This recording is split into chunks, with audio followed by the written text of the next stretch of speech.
राजनीतिक, सामाजिक सरोकार से भरपूर देश प्रदेश की हर छोटी बड़ी खबरों से करेंगे आपको रूबरू।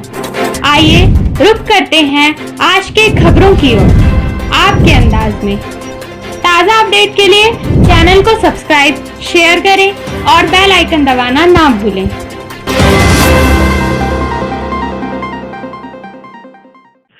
नमस्कार, आप देख रहे हैं पीपी न्यूज 24/7। जी हाँ, इस वक्त की बड़ी खबर, नवनियुक्त राष्ट्रीय प्रवक्ता ने भाजपा सरकार पर साधा निशाना। आजमगढ़ जनपद के रोडवेज स्थित गोल्डन फॉर्च्यून होटल में समाजवादी पार्टी के नवनियुक्त राष्ट्रीय प्रवक्ता डॉक्टर अभिषेक राय का पार्टी के पदाधिकारियों ने फूल माला पहनाकर जोरदार स्वागत किया, जिसके बाद एक प्रेस कॉन्फ्रेंस का आयोजन किया गया था, जिसमें राष्ट्रीय प्रवक्ता बनाए जाने पर अभिषेक राय ने पार्टी के प्रदेश अध्यक्ष का आभार व्यक्त करते हुए समाजवादी पार्टी की बात करते हुए राष्ट्रीय प्रवक्ता ने बताया कि हम झूठ और फरेब की राजनीति नहीं करते, हम समाजवादी संघर्षवादी हैं। भारतीय जनता पार्टी को निशाना बनाते हुए कहा कि हाल ही में योगी आदित्यनाथ के ड्रीम प्रोजेक्ट पूर्वांचल एक्सप्रेस में, जिसका अभी उद्घाटन भी नहीं हुआ, उकरौड़ा में सड़क धंस गई। भाजपा समाज को बिगाड़ने और तोड़ने का कार्य करती है, जबकि मैं एक आर्थोपेडिक रिप्लेसमेंट सर्जन हूँ, जोड़ने का कार्य करता हूँ और वैक्सीन को राजनीति से जोड़ने का एक मुद्दा बना दिया। और कहा कि समाजवादी पार्टी प्रदेश अध्यक्ष अखिलेश यादव तब वैक्सीन नहीं लगवाएंगे जब तक प्रदेश की जनता को वैक्सीन नहीं लग जाती, जबकि अखिलेश यादव का पूर्व में बयान था कि वह भाजपा की वैक्सीन नहीं लगवाएंगे। देश के प्रधानमंत्री नरेंद्र मोदी को निशाना साधते हुए कहा कि नरेंद्र मोदी कहते हैं कि भाजपा ने वैक्सीन बनाई है। 28 नवंबर को भारत सीरम इंस्टीट्यूट पहुंचने से जनता को लगता है कि भाजपा ने वैक्सीन बनाई है, जबकि ऐसा नहीं है। सुप्रीम कोर्ट में सरकार का हलफनामा है कि सरकार ने वैक्सीन डेवलपमेंट में एक भी रुपया नहीं दिया। जिला पंचायत चुनाव को निशाना बनाते हुए कहा कि भाजपा सरकार अपनी पीठ थपथपाती है कि एक दिन 85 लाख वैक्सीनेशन करा दिया गया है। उस वक्त सरकार कहाँ थी जब जनता मर रही थी? क्या जनता से ज्यादा जरूरी था जिला पंचायत चुनाव, या सरकार सिर्फ फीता काट रही है और नाम बदल रही है? भाजपा सरकार बहुत जल्द एक और नाम बदलेगी, वो भी भ्रष्टाचार का। राष्ट्रीय प्रवक्ता ने बताया कि इस सरकार में पूर्वांचल में अखिलेश यादव के कार्यकाल से हो रहे विकास के अलावा भाजपा सरकार ना तो एक भी सड़क, अस्पताल, फैक्ट्री, ना तो कोई विद्युत सब स्टेशन ही बनाया। ऊपर से प्रदेश में अपराध और महंगाई चरम पर है। राम मंदिर को निशाना साधते हुए आरोप लगाया कि भाजपा सरकार आस्था के नाम पर जनता से पैसे वसूल कर आपस में बंदर बांट कर घिनौना कृत्य कर रही है।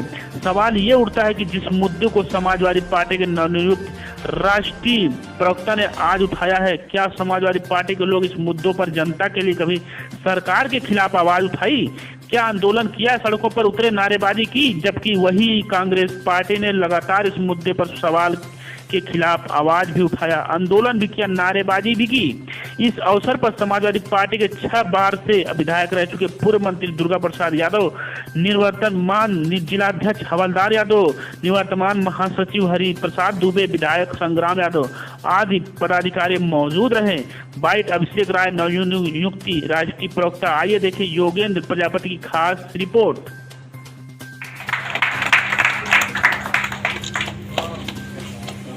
माननीय दुर्गा प्रसाद यादव जी,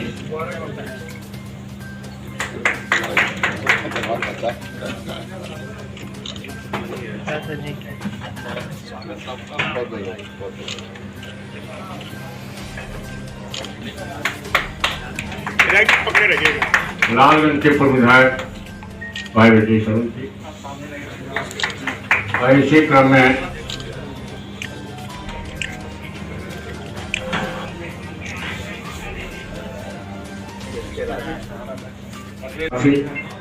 चैनल और साथी आप लोग आए, बहुत धन्यवाद।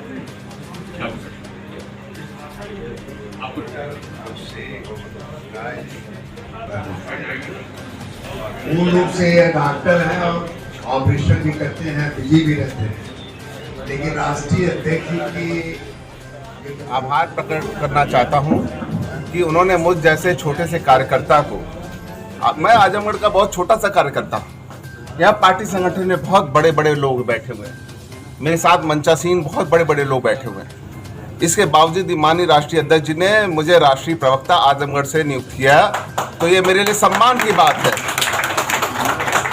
सम्मान की बात है। उन्होंने एक पढ़े लिखे डॉक्टर को प्रमोट किया। यश भारती अवार्ड किसी ने शुरू किया था तो माननीय अखिलेश यादव जी ने शुरू किया था, जिसमें सम्मानित व्यक्तियों का सम्मान होता था। आज राजनीति के क्षेत्र में मैं आया हूं तो उन्होंने मुझे राष्ट्रीय प्रवक्ता या प्रवक्ता बना के जो आपके सामने प्रस्तुत किया है, उसके लिए मैं उनका कोटि कोटि आभार प्रकट करता हूं।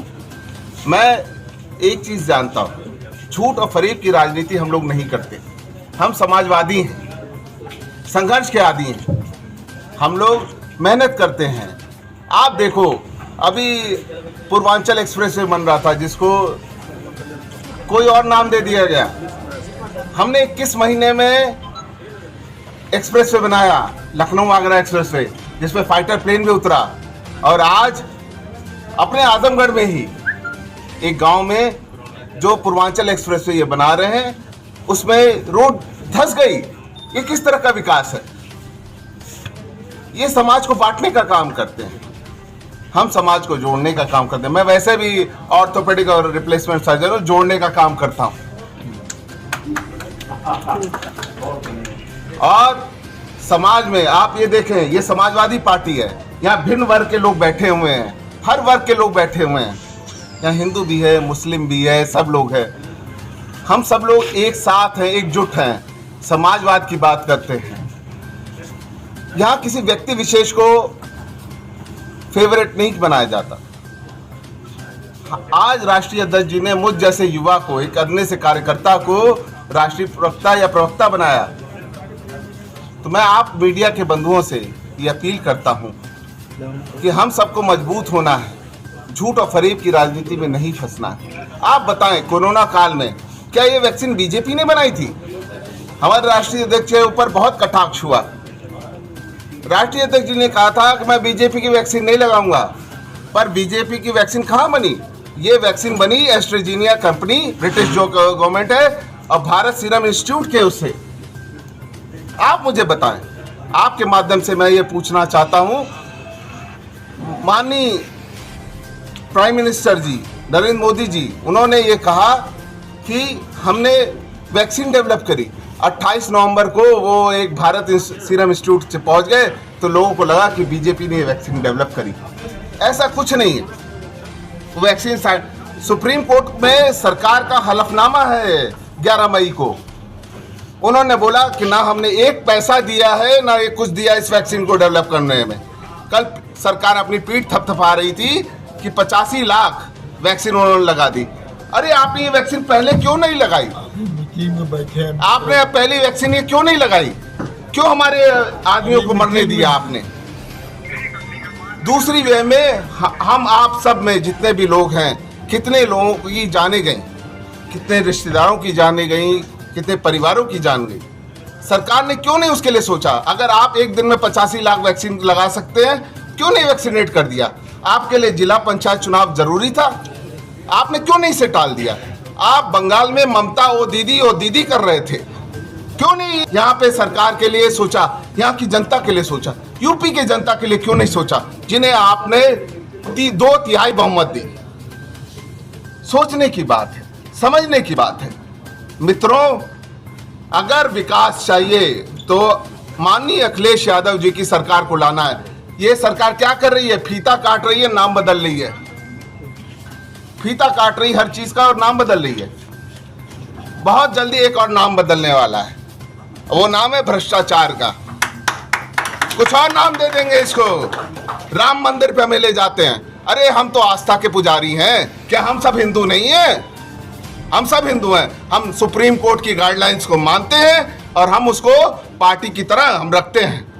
हमने कहा कि अगर आप 6 गुना 8 गुना मुआवजा वहाँ के राम मंदिर बनाने के लिए दे सकते हो, तो 6 गुना मुआवजा जो एयरपोर्ट बनाने के लिए जमीन दे रहे हैं बेचारे मजबूर किसान, उनको क्यों नहीं दे सकते? आप देना चाहिए, आपको सोचना चाहिए। आपको क्या किसान जो राम मंदिर बनवा रहा है वो अलग है और जो आपको एयरपोर्ट बनवा रहा है वो अलग है? विकास की बात करो हमसे। आज हमने कितने मेडिकल कॉलेजेस बनवा दिए। आप देखो, तरवा के लिए 1 करोड़ माननीय राष्ट्रीय अध्यक्ष जी ने दिया। 30 लाख माननीय बलराम बाबू जी ने दिया। हमारे सारे जितने विधायक और सांसद हैं सब ने अपनी मद से कोरोना के लिए मदद करी। आज अतरौलिया में अस्पताल नहीं होता तो क्या वहां पे ये कोरोना काल में हम बच पाते? लालगंज का विकास उन्होंने रोक दिया जो 100 सैया का हुआ था, जिसे मेरे दादाजी ने बनवाया था। उसे माननीय मुलायम सिंह जी ने 100 सैया का बनाया, लेकिन आज तक वो विकास पूरा नहीं हुआ। फूलपुर में ट्रॉमा सेंटर हमने बनवाया पर उसका विकास रोक दिया गया। आप बताएं, सठियाओं में चीनी मिल में उसका विकास नहीं हो रहा, गन्ना मूल्य का विकास नहीं, भुगतान नहीं हो रहा है। आप लोग मुझे बताएं, क्या ये सरकार क्या कर रही है? हमें बोलना है, हमें पूछना है ये माननीय योगी जी से कि हमसे क्या चाहते हैं। हम विपक्ष हैं, क्या विरोध भी ना करें? हमारे खिलाफ अनगल मुकदमे दर्ज कर रहे हैं। अभी हमारा जिला पंचायत का चुनाव है, हमारे सदस्य को डराया जा रहा है, धमकाया जा रहा है। अभी महाराष्ट्र गवर्नमेंट ने कहा कि जब तक हमारी 70% पॉपुलेशन जो है वैक्सीनेट नहीं हो जाती हम चुनाव नहीं कराएंगे। क्या ये यहाँ पे उत्तर प्रदेश में नहीं हो सकता था? क्यों नहीं हो सकता था? सरकार को ये सोचना है और समझना है। आजमगढ़ का विकास रोक दिया उन्होंने। हमारे बेचारे विधायक और सांसद सब लोगों लगे रहे, अपनी बात कहते रहे, पर आजमगढ़ का विकास पे एक धब्बा है। मंदोरी एयरपोर्ट आज तक नहीं बना है। हमने 21 महीने में आगरा से लखनऊ एक्सप्रेस बनाया, उसमें फाइटर प्लेन उतरता है, और यहाँ पे 4.5 साल हो गए इन्होंने गड्ढे बना के हमें दे दिए। इससे ज्यादा मैं कुछ कहना नहीं चाहता, ना मैं कुछ कहना चाहता हूँ। बाकी आपके जो सवाल होंगे उसका मैं उत्तर दूंगा, लेकिन मेरा सिर्फ एक बात है कि हम विकास पे बात करेंगे जो हमारे समाजवादियों ने दिया है, और हम उसी पे बात करेंगे। हम इनके कहे हुए एजेंडे पे नहीं चलना, हमें ये हमें भटकाना चाहते हैं। वैक्सीन इन्होंने नहीं बनाई है, और राष्ट्रीय अध्यक्ष जी ने हमारे खुद कहा है कि वो आखिरी व्यक्ति होंगे आज हम पूरे उत्तर प्रदेश में। पहले पूरे उत्तर प्रदेश को वैक्सीनेट कर दो, उसके बाद मैं वैक्सीन लगवाऊंगा। इससे बड़ी बात और कोई नेता क्या कर सकता है? सबसे युवा मुख्यमंत्री हैं वो, एक कीर्तिमान है उनका, उनकी विजनरी सोचो आप लोग। आज तक ये सरकार उन्हीं के काम का किया हुआ फीता काट रही है। आज तक उन्होंने कोई नया काम नहीं किया। आप मुझे एक काम गिना दो जो उन्होंने किया। आप आजमगढ़ में रहते हो, मुझे आजमगढ़ की एक रोड के बारे में बता दो जो वो ठीक हो। बिजली का रेट बढ़ा दिया, 2014 में महंगाई डायन होती थी, आज क्या है? तब डीजल 60 रुपए होता था। फूलपुर में आपके कार्यकाल में उन्होंने बोला कि वहां पे हमें ट्रॉमा सेंटर बनाना है, उसका बजट रोक दिया उन्होंने। होता तो ट्रॉमा सेंटर हम मरीज भर्ती करते हैं वहां पे। मुबारकपुर में उन्होंने साड़ी व्यवसाय को उकसाने के लिए एक केंद्र खोला, विपणन केंद्र, उसको उन्होंने रोक दिया। आप मुझे बताओ आजमगढ़ के विकास के लिए क्या है? माननीय मंत्री जी गए हमारे यहाँ जी, परसों महाविद्यालय आया था जी, उसको उठा के ले चले गए। बताएं आप। गोरखपुर माननीय मंत्री जी पिछले 8 बार से विधायक हैं यहाँ से, और क्षेत्र की जनता इनसे बहुत जुड़ी हुई है। आप लोग मुझे बताएं, हम मीडिया के साथी हैं आप मेरे, और मैं आप लोग के माध्यम से सरकार से प्रश्न पूछना चाहता हूं। ऑपोजिशन रहना जरूरी है, और दबलने कुचलने की राजनीति हम नहीं सहेंगे। मैं एक चीज कहना चाहता हूं, रण भी होगा, ललकार भी होगी, 22 में हमारी सरकार भी होगी।